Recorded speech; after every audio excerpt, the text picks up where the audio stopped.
Good afternoon, everyone. A moment. Oh, feedback.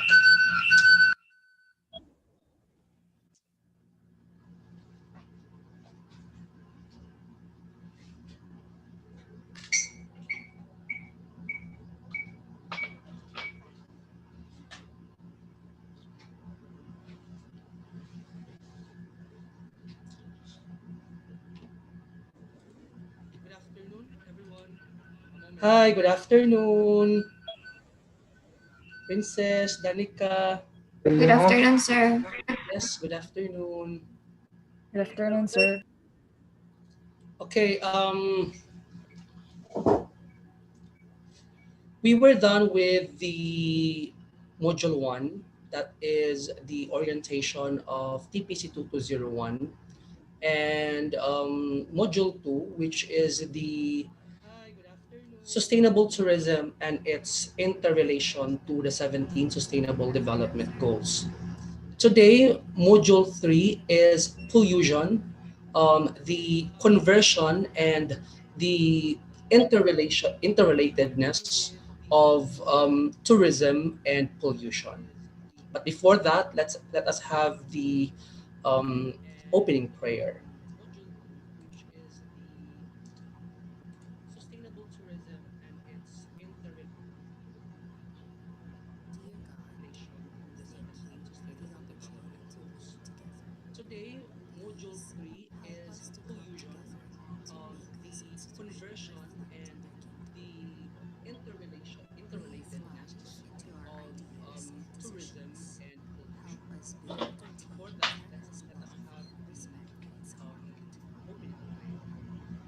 Give us strength to continue working for your kingdom in this time of pandemic.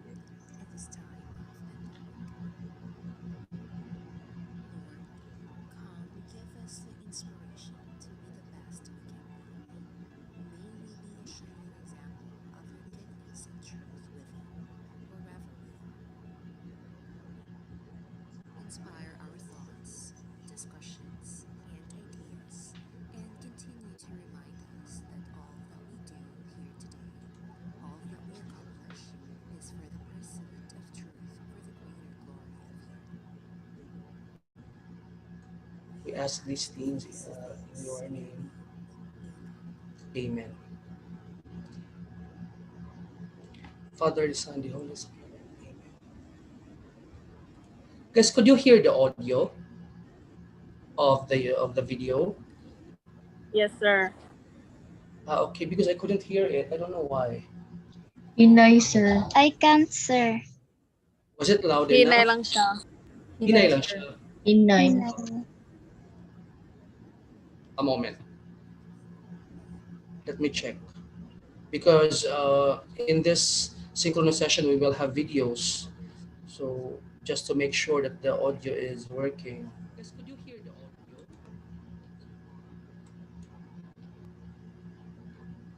Um, a moment.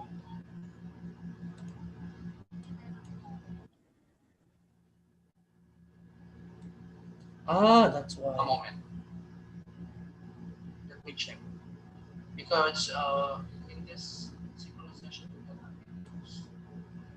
Just to make sure that the audio is working.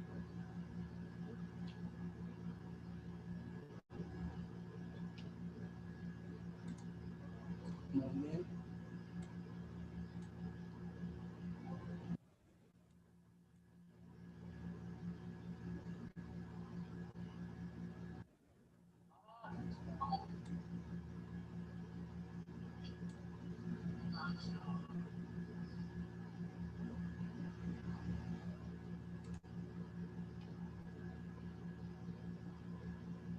Um,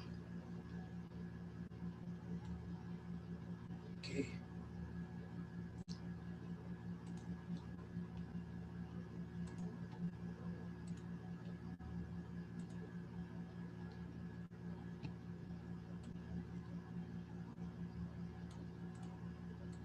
Mm,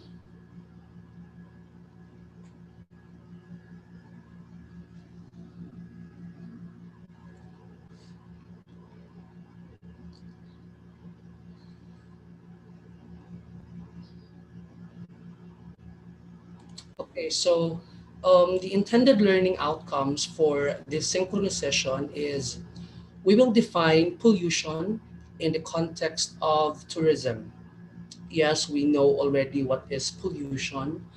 However, we have to marry or create a bridge between tourism and pollution, and how tourism could affect a destination with their activities. And then we will also identify the common negative impacts of um, tourism pollution.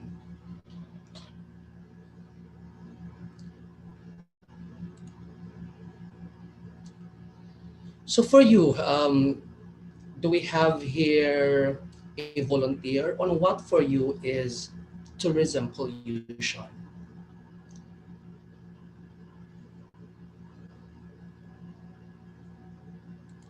How will you define tourism pollution in your own understanding?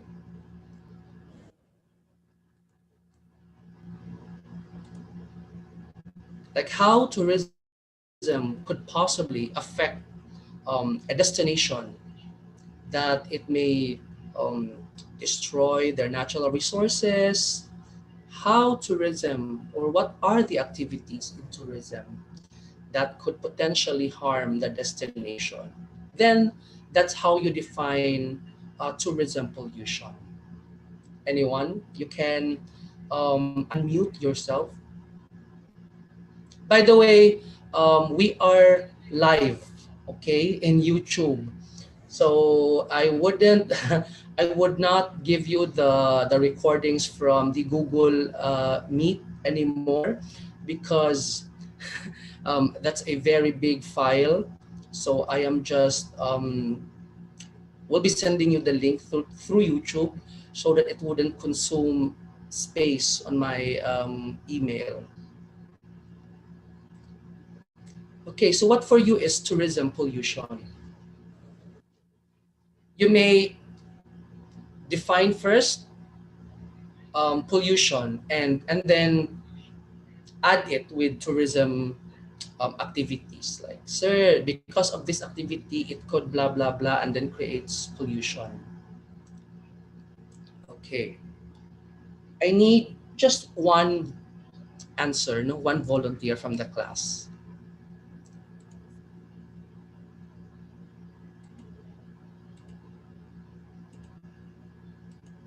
Me, sir. Sir, I would like to answer, sir. Yeah, Miss Danica. Hi, Miss Daniela, sir. Um, for me, Daniela, tourism. yes, Daniela. For me, sir, tourism pollution is like these are the harmful effects of like the tourism activities to our environment, to our culture, to our natural resources, sir. Like these Perfect. are negative effects. Yes, very good. Because of tourism, we always think of tourism as a an industry that helps um, the economy. However, if the destination or the tourism activities is not properly managed, then it will really create a negative impact, just like what Miss Navarro answered. Okay, so um, of course, no, the quality of the environment, uh, both natural and man-made, is essential to tourism. However, the relationship of tourism with the environment is complex. It involves many activities that can have adverse environmental effects. So many of these impacts are linked with the construction of general infrastructure such as hotel, the course, airports, and other tourism facilities.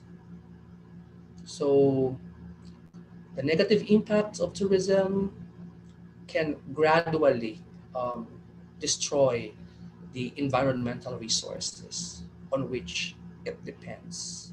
So that is why we really have to create mitigating activities to the risks of tourism.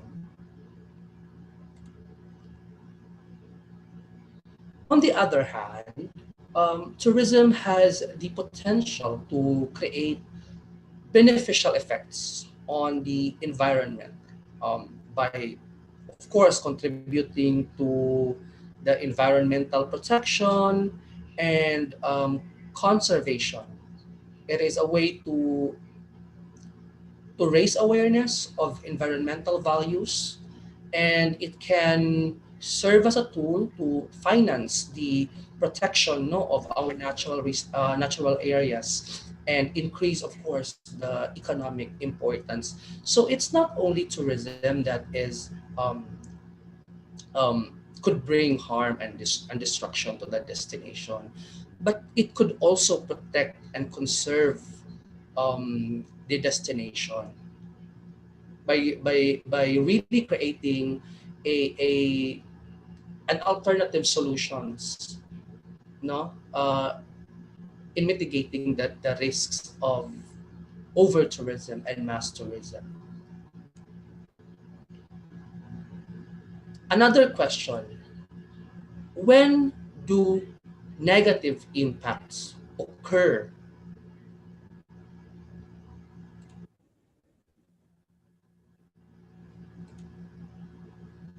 When can you say that tourism brings negative impact to the destination?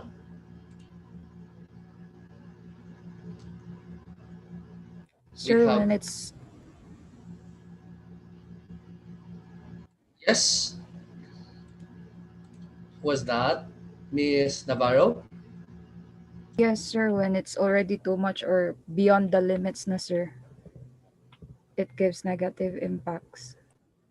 Yes, very good, Navarro. No, negative impacts from tourism occur when the level of visitor uh, is greater than the environment's ability to cope um, with the limits of change. So therefore, there should have a carrying capacity because uncontrolled conventional tourism possess really a potential threats to many natural resources, natural areas around the world. So you are very right, Ms. Navarro, that when it's too much, then possible potential negative impacts will really occur. Thank you for sharing. Um, with tourism not really mitigated, it can put enormous pressure on an area and lead to impacts such as soil erosion, increased pollution, discharges into the sea, natural habitat loss, increased pressure in endangered species, and also it could heighten, you know, the vulnerability to tourist fires. It often puts a strain on water resources, and it can force the local populations to compete for the use of critical resources. So therefore, local government unit should really plan out on their marketing initiatives, not to um, not to overpopulate or not to embrace over tourism activities, because it could also have problem with local communities, especially in the usage of facilities, public facilities.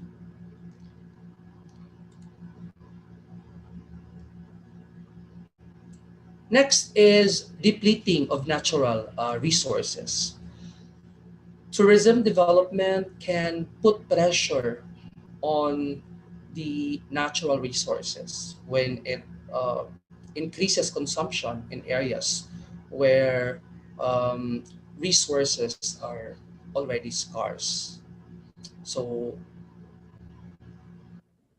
that's how tourism can um, deplete and degrade the natural resources. So we have water resources. There is a question how tourism contributes to water shortages. If, example, a destination or a place has already a scarce in water, or perhaps they have um, water supply that is the water supply is good for the local consumption, but if we put tourism on that destination, how it could contribute to water shortages? Anyone? Nice background, princess.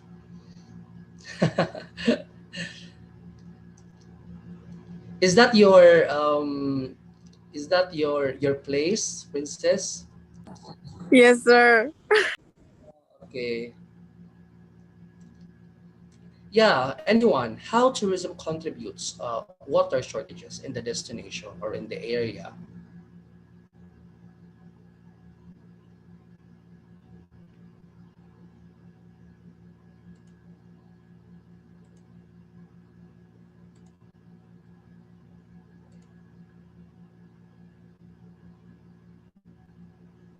Diba, example, a destination or a place has 10,000 population, and then there goes tourism. There goes a new facility or a new tourism attraction. Yes, Miss Navarro. For me, sir, if there are a lot of tourists who would go to a certain place for tourism activities, then that place like daghan nag visitors, then mas daghan visitors meaning mas daghan may use of water. So it contributes to water shortage. Yes, you got it right. Very good, no, Navarro. The water resources or the water supply is enough of the locals' usage. However, because of tourists, they will also use the water, such as um, taking a shower or swimming pool. So it will really create water shortage. So that's how tourism um, contributes to water shortages. Next is this one. Another question. Why water usage increases in tropical and dry regions? This is a very nice question because um, majority of the tourist destinations are in tropical and dry regions, such as countries in Southeast Asia, countries in Mediterranean region, and these are really dry regions.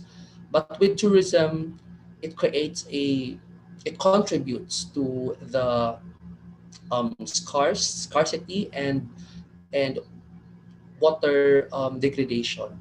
So how or why water usage increases in these regions, dry regions?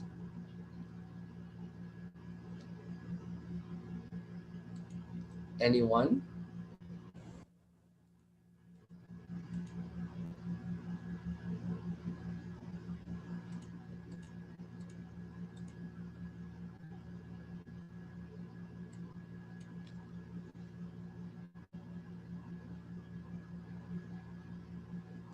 Water usage increases in tropical and dry regions.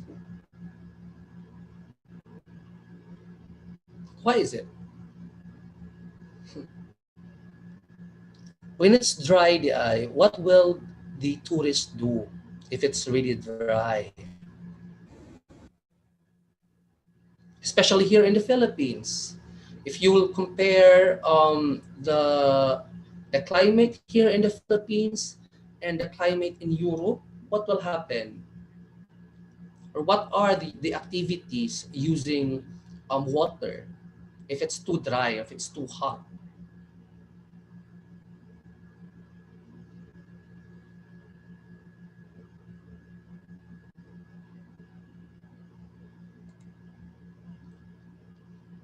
Hello.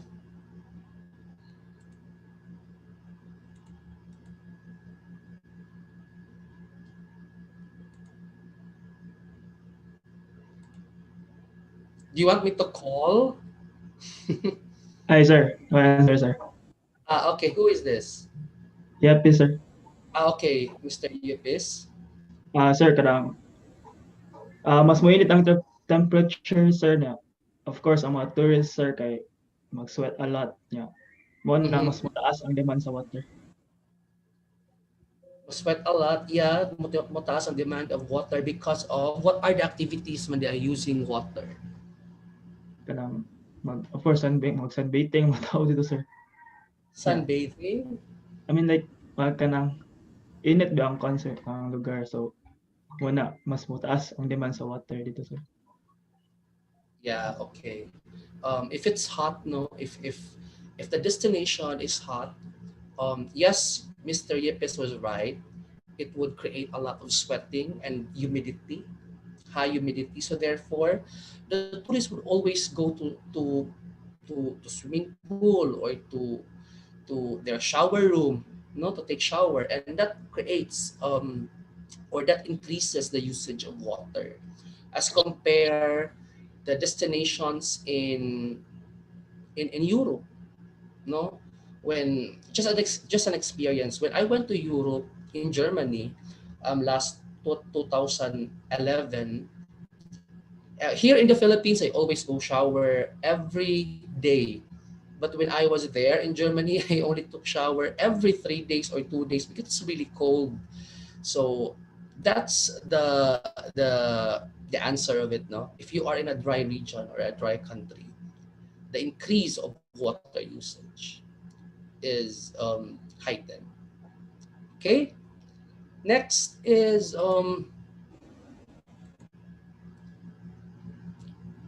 why tourism creates pressure in local areas.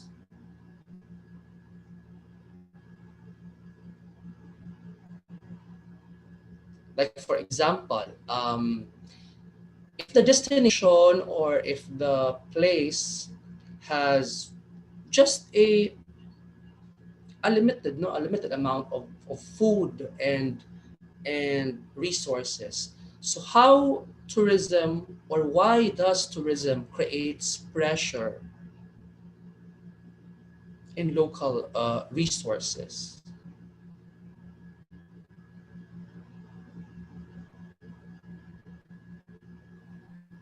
Sir If, Lagumbay, yes, sir. yes, Mumbai. I think tourism creates pressure on local areas and the local resources because tourists visiting the tourist area may use local resources, and of course these local resources, especially natural resources, are not unlimited to have in a certain area. So maybe there would be scarcity over time, and then there would be a possibility that local areas may not be able to give what the guest would wanted from the local resources that they have. Yes, very good. No, because of tourist demands. That's very good, Miss Lagumbay. And also, just to give you an experience, no, just to give you an experience. I went to a particular place in Leyte, and I just don't want to mention the municipality. Um, yes, they have abundance of natural resources, and then the local government unit have actually embraced tourism activities. So they created marketing collaterals. They promoted the municipality as a destination. However, with the um, mismanaged of tourism industry, it creates already pressure on the community because if example, um, the the food, no, the food, the agricultural resources is enough for the community. But now, because of tourist demands, they have already shortage of agricultural food. So because of the demand, the prices of the goods and food have increased. So that's how tourism creates pressure if it's not managed correctly. You got my point of that. If it's mismanaged, then it could really create pressure, and sometimes there will be a tendency that the local community will be against tourism activities na because it really creates pressure to them.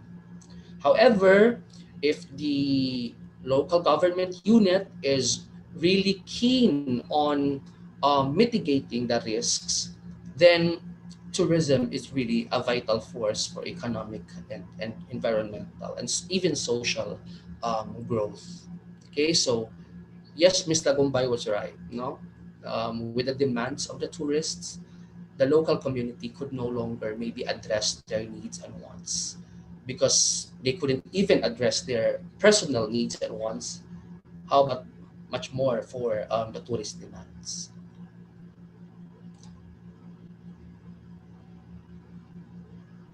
How mass tourism is destroying cities. I will just play a very short video, no, for only 15 seconds or 20 seconds. This is 3 minutes, but I will only play it for about seconds. Is tourism destroying cities? Residents of some of the most beautiful cities around the world have been protesting against tourism. And there has been anti tourist violence in places like Barcelona and Venice. But why?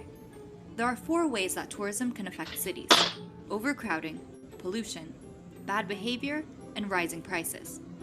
Let's begin with overcrowding. Venice, a city of 60,000 people, welcomes nearly 30 million visitors a year. That's 76,000 tourists a day. Spain had 82 million visitors in 2017, with 9 million visiting Barcelona alone. There are even traffic jams climbing Mount Everest now. Overcrowding has an obvious effect on traffic, footpaths, and queues. It can also affect a city's culture and identity, like in Barcelona, where locals are complaining tourism is diluting its vibrancy and history.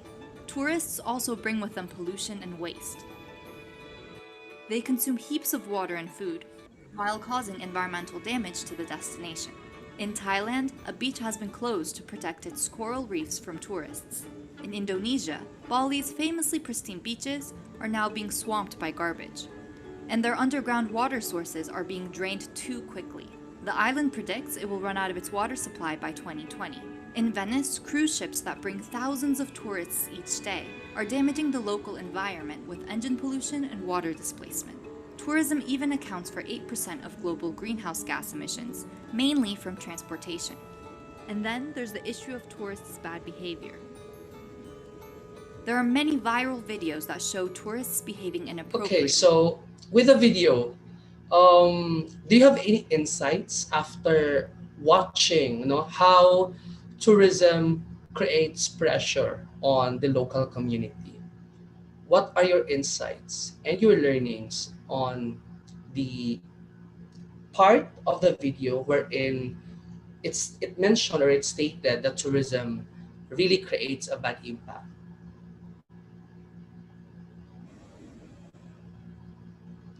Anyone? What are your Sir insights? Okay, who is this? Lagumbay, sir. Yeah, Miss Lagumbay.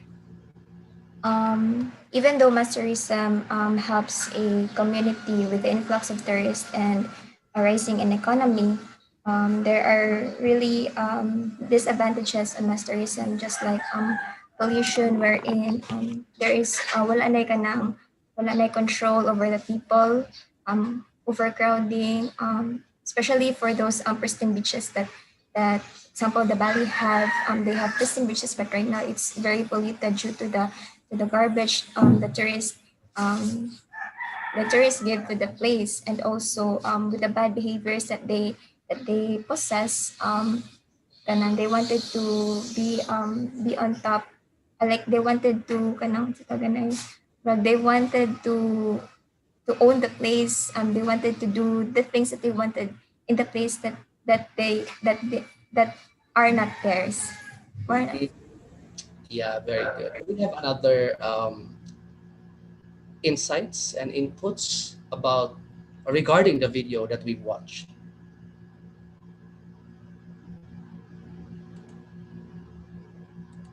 What can you say about the video in relation to what Ms. Lagumbay mentioned? No?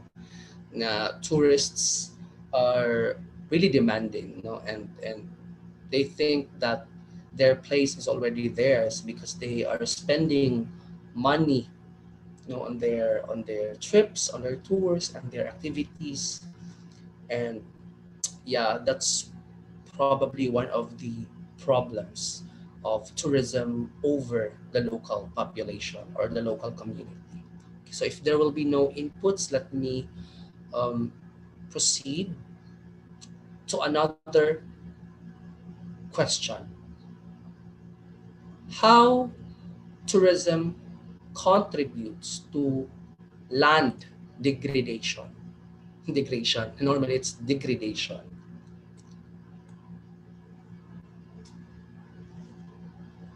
How tourism destroys lands. Yes, Miss Lagumbay.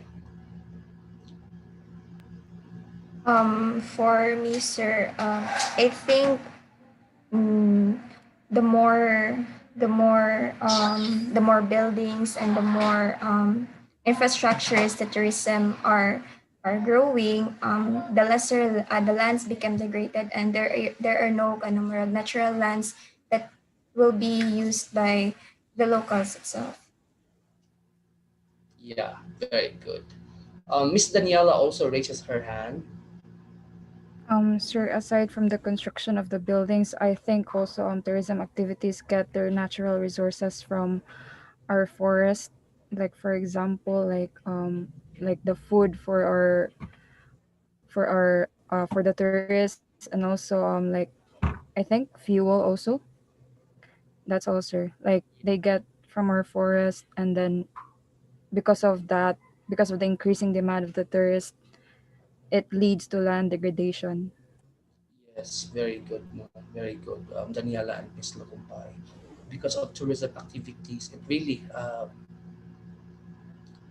creates it really contributes to land degradation.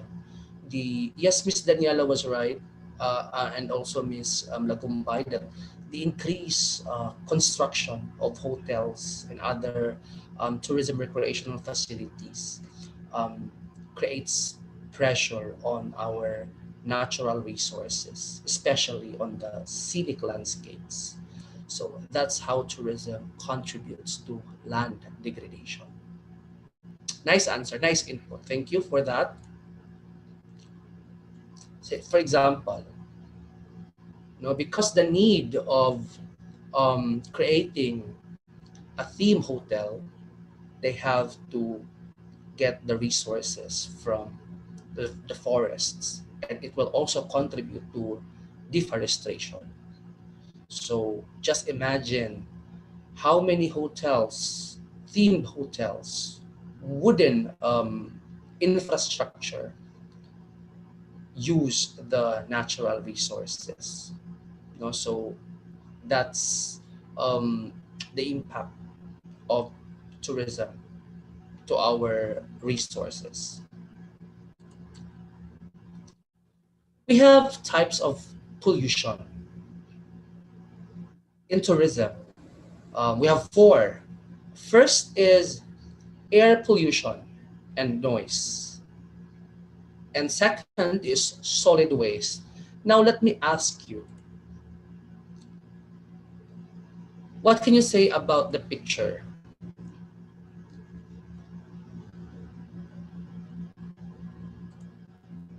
Mga aso, sir. Mga aso, yeah. Usok gikan sa sakyanan, mga bus, Mhm. trains. Yeah, so how it could create a negative impact to the local community. It could create a negative impact, sir, because the pollution would also give a risk for your health. Depending, let's say, for example, this air pollution, it could risk your health since it causes a lot of gases that may affect you and your health. Yeah, very good. What else aside from health?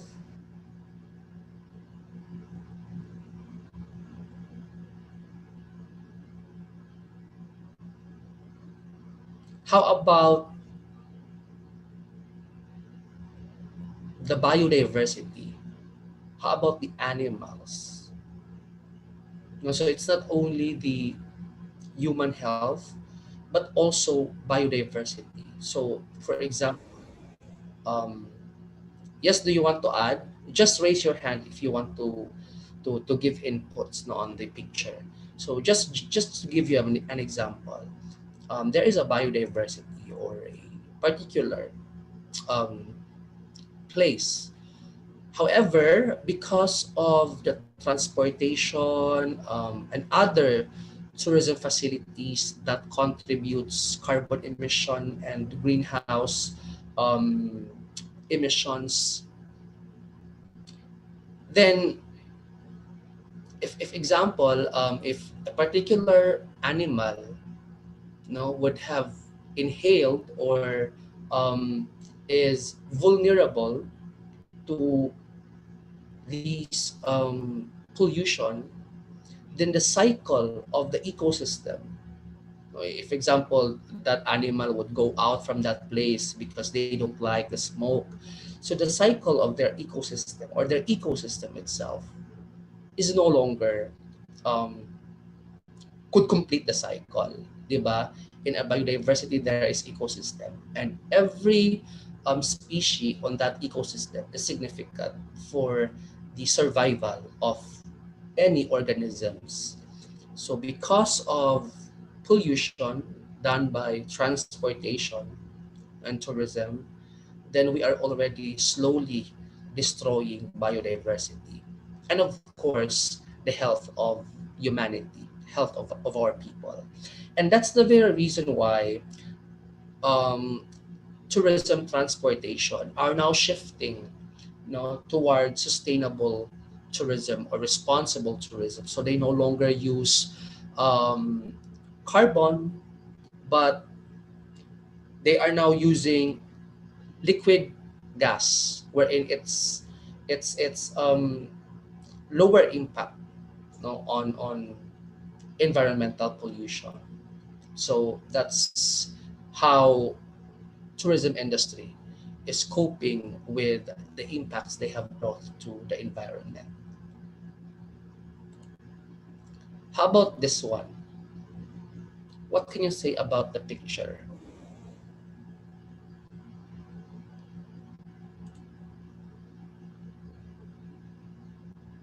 Mga oil, sir, gikan na sa dagat, mga hugaw nga kanang gikan sa barko niya adto mo wash out sa dagat niya madaot ang coral reefs ug mga isda ug uban pa. Yeah, yes, Princess, you are really right, no?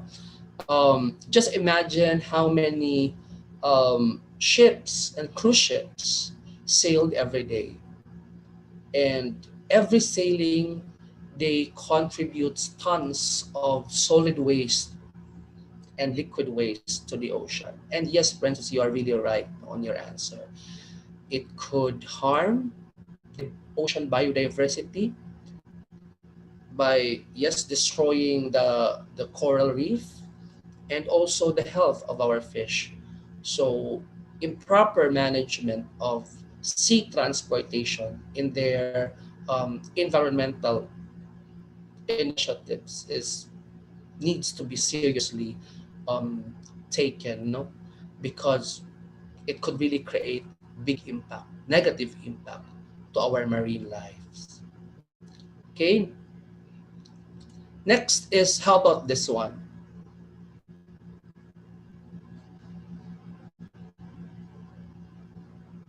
This picture.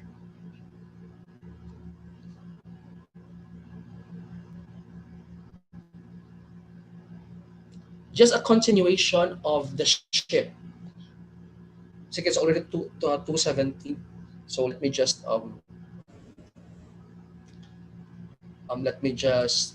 go through. Yes, Miss Lagumbay, you raised your. These are garbages from in the beach that can be found on the beach lines. Maybe these garbages came from the sea wherein kanang murag naglutaw-lutaw sa sea and then abot sa beach line, or either these are garbages that are being ako na murag gipanglabay sa mga tourists while they are enjoying their time on the beach line itself. It's very good, Miss Lagumbay. With the with the sea transportation, it's not only contributing negative impacts to the marine life, but also to the people, no? Of course, as mga to, where will it go? It will always go to the shoreline. So this is the effect of the improper waste management done by cruise ships, and also irresponsible public sea transportation. How about this one? This is solid waste.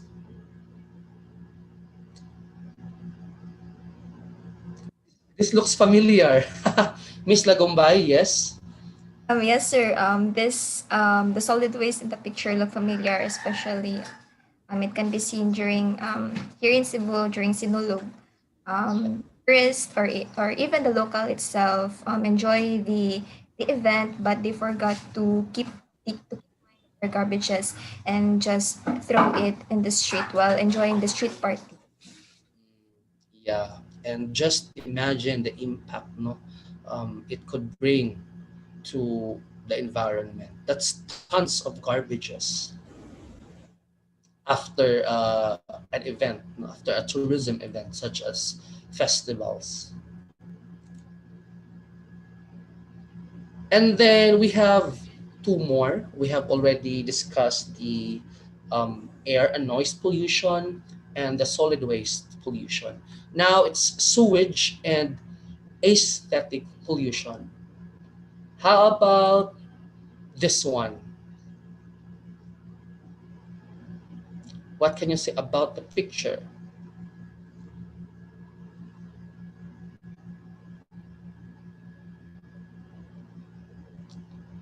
Sewage.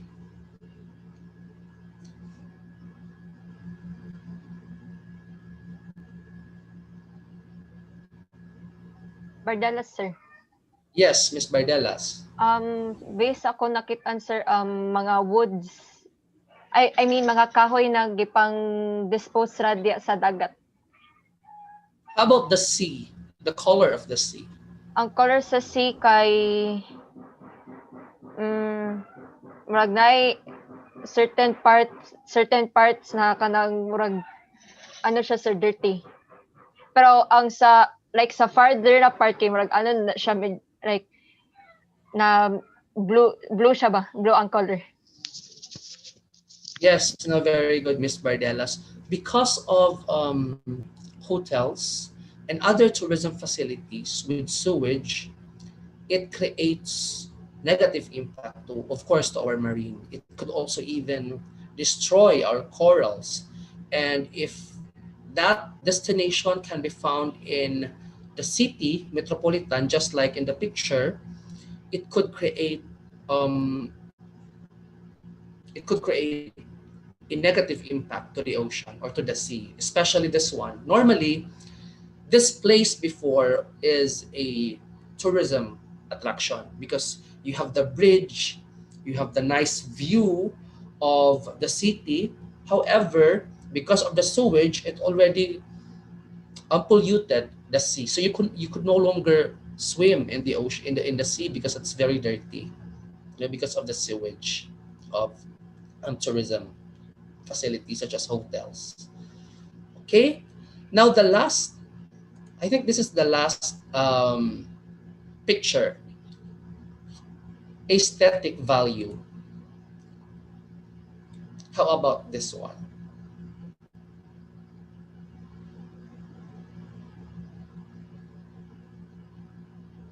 We have two raises their hands. Yes, Miss Navarro and Miss Navarro first, and then Miss Zaira after. For me, sir, this kind of pollution is like um mura na siya nahimong chaotic, or in Bisaya terms nahimo na siyang samok tan-awon. So mura siya nagsamok tan-awon sa nindot nga view of something nga tourism attraction. Yeah. How about Miss Zaira? For me, sir, for this picture, there are a lot of innovations already, and there were buildings that were built in order to see this great view. But little did these um, people know na who built these buildings na they are trying to overpower the innovation that we have right now, rather than the nature or preserving what we have, um, especially on the trees or the sea and the like. That's it, sir. Yeah, very good, no, Miss Navarro and Miss Zaira. Because a lack of land use planning and building regulations in many destinations has facilitated sprawling development along like the coastline, valleys, and scenic routes, such as what you see in the picture. The sprawl includes tourism facilities, no, and also housing, parking services, and buildings that already depletes the naturalistic view, of the destination. So that's aesthetic pollution. Always remember, we have four types or forms of pollution in tourism: the aesthetic pollution, sewage, air and noise, and solid waste pollution. Okay? Do you have any questions regarding with the topics this afternoon?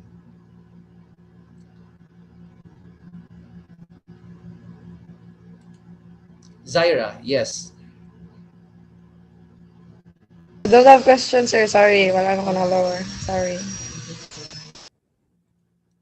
Okay, so if there's no question, um, our next topic is for next meeting. Our next synchronous session will be about tourism biodiversity. Okay, so today we have met two um, objectives. No, our objectives, which is to define tourism in relation to define pollution in relation to tourism, and also identify tourism pollution. Okay, so I hope that you have learned something from our 1 hour synchronous session, and see you next week. If you don't have any question, you may leave now, and God bless everyone. Thank you, sir. Thank you, Thank sir. you. Bye, Thank you, sir. sir. Sir. Thank you, sir. Everyone.